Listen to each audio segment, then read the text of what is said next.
Okay, students, welcome to the EVS class. Now we have moved to the last page of this chapter. हमने पिछले video में unrest देखा था कि देश में तनाव क्यों है और बेसिकली किन वर्गों में ज़्यादा तनाव था, लोग कहाँ ज़्यादा दुखी थे, फर्स्ट वॉर ऑफ इंडिपेंडेंस का कॉन्सेप्ट कहाँ से आया. तो now we are on 103 page and let's see the causes. ये फर्स्ट वॉर ऑफ इंडिपेंडेंस कैसे स्टार्ट हुआ, जो कि ये बहुत इंपॉर्टेंट है. The revolt was sparked off by the Indian soldiers of the British Army. The Indian soldiers were humiliated as there was mass discrimination and disparity in the salary and stations of the Indian and the European soldiers. पहला reason जो सबसे बड़ा था कि ये जो विद्रोह हुआ, रिवोल्ट मतलब विद्रोह, ठीक है, रिवॉल्यूशन मतलब क्रांति. कुछ वर्ड्स हैं जिनके मतलब आप एकदम एग्जैक्टली जान के रखिए. तो ये जो रिवोल्ट था वो शुरू कैसे हुआ, जो हमारे भारतीय सैनिक थे और जो ब्रिटिश आर्मी थी, इन दोनों के बीच में बहुत ज़्यादा विभेद किया गया. काले गोरे का विभेद वो शुरू से करते आ रहे थे अंग्रेज़, क्योंकि वो गोरे थे और अंग्रेज हिंदुओं को इंडियंस को वो काला समझते थे. उनके हिसाब से वो डल कलर है, डार्क कलर्ड है, इसलिए उनके बीच में डिस्क्रिमिनेशन होता था. दूसरा चीज़, उनकी जो सैलरी थी उसमें भी ब्रिटिश आर्मी को बहुत अच्छी सैलरी पे की जाती थी, इंडियन सोल्जर्स को बहुत कम सैलरी पे कर जाती थी. और जो स्टेशंस थे, जितने हार्ड स्टेशंस थे, जितने डिफ़िकल्ट स्टेशन थे, जहाँ वॉर की गुंजाइश ज़्यादा थी, जहाँ लड़ाई ज़्यादा होने के चांसेस थे, वहाँ पे इंडियन सोल्जर्स को तैनात कर देते थे. और जो हल्के स्टेशंस थे, जहाँ पे नॉर्मल लाइफ थी, वहाँ पे ब्रिटिश आर्मी को किया जाता था. इवन बीच में ये कंडीशन आ गई थी कि ये इंडियन सोल्जर्स को पकड़ पकड़ के फॉरेन कंट्रीज़ में पोस्टेड करना शुरू कर रहे थे, ताकि वो विदेशों में जाके इनकी लिए सुरक्षा प्रदान करें. ये पहला कॉज था. Immediate cause was the use of greased cartridges. These cartridges had animal fat and had to be bitten off before being loaded. The offended both the Hindus and Muslims, so they revolted. जो immediate cause था, यानी जो unrest था, जो discontentment था, जो असंतुष्टि थी लोगों के बीच में, वो तो चल ही रही थी. लेकिन कभी कभी कुछ ऐसा होता ना कि कुछ अचानक से एक ऐसी घटना हो गई जिसको सुनते ही सारे लोग इकट्ठा हो जाते हैं और विद्रोह कर देते हैं. तो ऐसा ही कुछ एक हाल हुआ. मंगल पांडे का नाम आपने सुना ही होगा, उनकी स्टोरी शायद आपको आगे वाले चैप्टर्स में देखने को मिले. तो हुआ क्या कि उस समय अंग्रेज़ों ने जो बंदूकें यहाँ पे दी सोल्जर्स को चलाने के लिए, तो वहाँ जो कार्ट्रिज थी, जो कार्ट्रिज यानी ऊपर जो एक फ्लैब लगा होता है, जिसको खींच के, जिसको मुंह से खींचना पड़ता था, मुंह से खींच के उसको लोड किया जाता था गन को. तो वो जो कार्ट्रिज में जो फ्लैब थी वो थी एनिमल फैट की. बेसिकली उसमें कहते थे गाय का मांस लगाया हुआ था. और गाय क्योंकि पूजनी थी, तो इस तरीके से जो कम्युनिटीज़ थी, हिंदूज़ की, मुस्लिम्स की, वो दोनों ही बहुत नाराज़ हुए इस बात से, जिससे उन्होंने विद्रोह शुरू कर दिया था.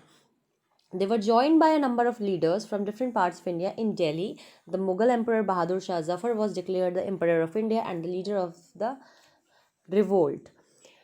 तो यहाँ पे क्या हुआ, अच्छा दूसरी सबसे इम्पोर्टेंट चीज़ क्या हुई, क्योंकि मेडिवल इंडिया जब ख़त्म हो रहा था तो लास्ट जो राजा बचे वो थे बहादुर शाह ज़फ़र.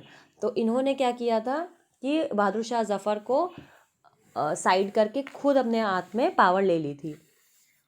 लेकिन जो हिंदू थे, उन्होंने जो इंडियंस थे बेसिकली, वो बहादुर शाह ज़फ़र को ही अपना राजा मानते थे और उनको ही इस विद्रोह का अग्रणी मान रहे थे. उन्हीं को सबसे वो आगे फ्रंट में लाते थे, क्योंकि वो उनके बीच के थे, वो अंग्रेज़ों को राजा नहीं मानते थे.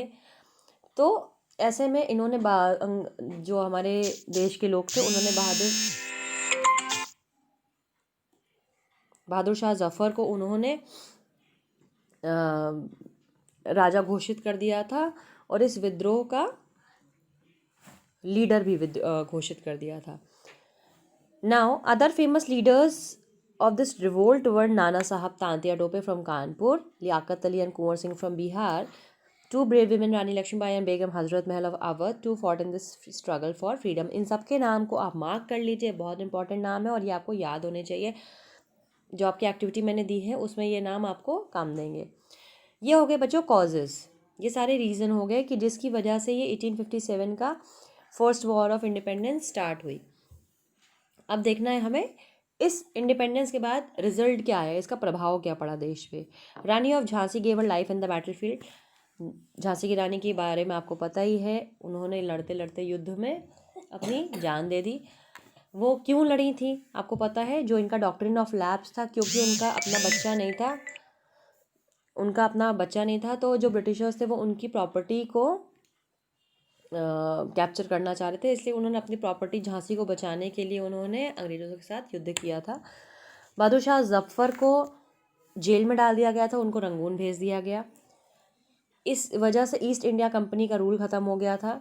ब्रिटिश गवर्नमेंट ने पूरी तरीके से डायरेक्ट कंट्रोल, जो इंडिया का जो एडमिनिस्ट्रेशन था उसके ऊपर अपना डायरेक्ट कंट्रोल बना लिया था। गवर्नर जनरल ऑफ इंडिया को वाइसराय बना दिया गया था।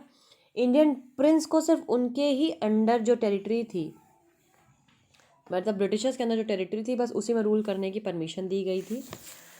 The rule of 1857 was also called the Sepoy Mutiny by the British. The seed of discontent continued to grow. The nationalist feeling born during this struggle became deeper year after year. This feeling inspired the Indians to finally succeed in the overthrowing the foreign rule in 1947. तो ये जो 1857 था, इसका दूसरा नाम क्या था बच्चों? Sepoy mutiny. ये बहुत इंपॉर्टेंट है, इसको ज़रूर मार्क कर लीजिएगा।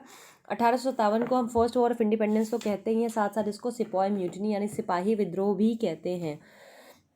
और ये नाम इसको ब्रिटिशर्स के द्वारा दिया गया था। जो असंतुष्टि का बीज था इन सब के बीच में बहुत ज़्यादा बढ़ता ही जा रहा था।